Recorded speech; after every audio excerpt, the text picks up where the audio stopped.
Ganesha correct Prasad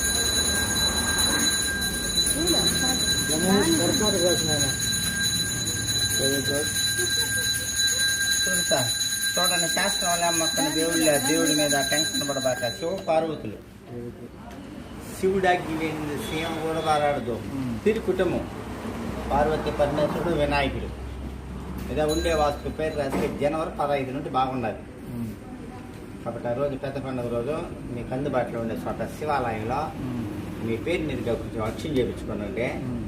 శని బాగలేదు ఈ సంవత్సరం 8 ఇంట్లో అష్టంలో ఉండే దానివల్ల మనసు కొంచెం కష్టంగా ఉంటుంది ఏదో అనుకున్న పని కొత్త మనం ఏదో ఉండే వాస్తు పేరు రాసుకే ఆయనేమో వెంకటేశ్వర పెరుమాళం దీన్ని శివ పెరుమాళ మన మనుషుల్లో పర్వాలేదు వేరే మంచిది అవుతుంది